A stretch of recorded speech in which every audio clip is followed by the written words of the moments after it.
Back here on Most Buffalo with Mostly Interesting, and this is always so interesting. The list is out for the most popular baby names for 2024. I know, it's always fun to see.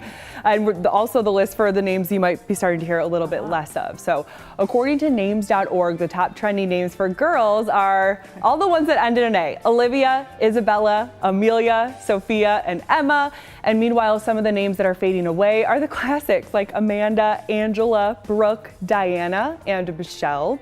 For boys, Noah, Liam, Oliver, Elijah, and Mateo are expected to be the most popular.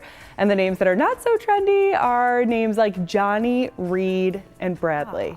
I have a Reed. Yeah. You have a Reed. It was trendy when we named it. But it's a classic name still. Yes. And so it is hard to think about a baby being born today and being named Amanda or even Jennifer or Lauren, you know. And some people have their names all picked out. Yeah. I definitely had this long list going, and it was it's kind like of a really hard decision, right? It's a big decision. So sometimes it can be a little, a little bit of pressure. And did you choose from the list that you made, or did you go off the list? Yes, we did finally. And I think it was actually, because now they have like such high technology with the sonogram pictures, you get like a 3D.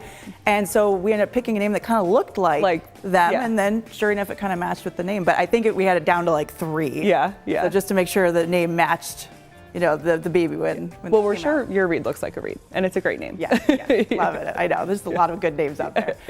All right, here's something that is trending out of Texas. A TikTok showing an alligator poke its nose through the ice of a frozen pond is going viral. We've seen things like this before. I don't know if I have. This one's going, man. This happened at a wildlife rescue center in Beaumont.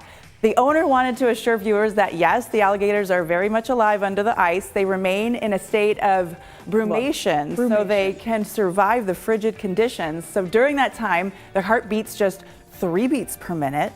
Texas wildlife officials say as long as the alligators' nostrils are above water level, they should survive during some of the coldest days. I mean, these guys have been around for, like tens of millions of years. They got it down. They know how to survive through lots of different We know all too well climate conditions. Anything to survive the winter. If this is what works for you, by all means. I wish I could freeze and just wake up in the spring sometimes in the worst of it. Well, sometimes they get hit with those, the cold air heading way south. So, the alligators got it all figured out. Right, and you have to imagine that will unfreeze fairly soon, considering it's in the south. Yeah, they're not like that for months or anything. No, not down there, at least. Not down there. Well, imagine